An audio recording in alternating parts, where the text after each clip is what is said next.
देखो स्टूडेंट्स, एक बार इसे भी देख लीजिए, दोनों पार्ट, फोर्थ पार्ट और फिफ्थ पार्ट अलग है। अलग क्यों है?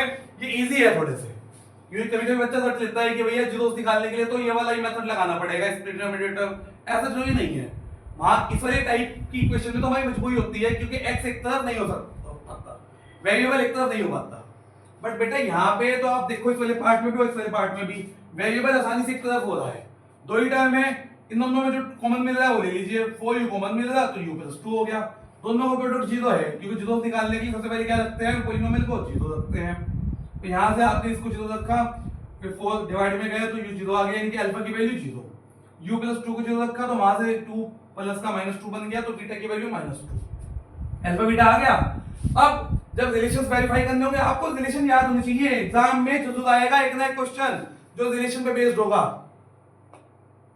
जरूर आएगा, ध्यान से देख लेना। अभी एक क्वेश्चन ऐसा बनाऊंगा जिसमें अलजेब्रिक आइडेंटिटी भी इस्तेमाल हो रही होगी, रिलेशंस का पूर्ण इस्तेमाल हो रहा होगा उसमें। क्लियर है यहां तक? अब उसके बाद जब रिलेशन वेरीफाई करने होंगे तो एबीसी की वैल्यू चाहिए, अल्फा बीटा तो आएंगे। जो भी u स्क्वायर या x स्क्वायर बात है, इस बार इस क्वेश्चन में u ले लिया, उसका कोफिशिएंट होता है वो a है, x का कोफिशिएंट या u का कोफिशिएंट जो होगा वो क्या हो जाएगा b। c इसमें नहीं है तो इसका मतलब c की वैल्यू क्या है? तो जब आप यहाँ पे c की वैल्यू पुट करोगे तो क्या रखोगे? 0 रखोगे। क्या रखोगे? 0।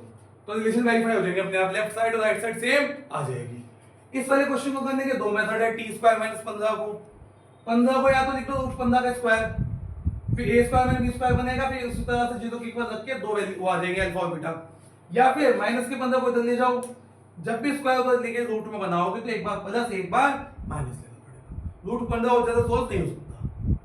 मान लो अगर यहाँ पे सपोज को रूट 64 होता तो 8 आ जाता हमारा आंसर, प्लस 8 और माइनस 8। यहाँ मान लो सपोज को यहाँ 16 होता तो हम इसे लिख देते 4 का स्क्वायर, बट ये रूट 15 ऐसे लिख जाएगा। अल्फा बीटा आए गए। अब इस वाले में ध्यान से समझो बेटा, अल्फा बीटा के बाद जब रिलेशन वेरीफाई करोगे तो एबीसी की वैल्यू आपको पता होनी चाहिए। ए की वैल्यू क्या होगी? क्योंकि टी स्क्वायर के मल्टीप्लाई में कुछ नहीं है 1, और यहाँ पे टी है ही नहीं, यानी कि जो मिडिल टर्म है वो है ही नहीं, तो बी कितना हुआ इसका मतलब 0, और सी कितना हो गया माइनस के 15। एनसीईआरटी का रिवीजन हो गया अच्छे से। अब उसके बाद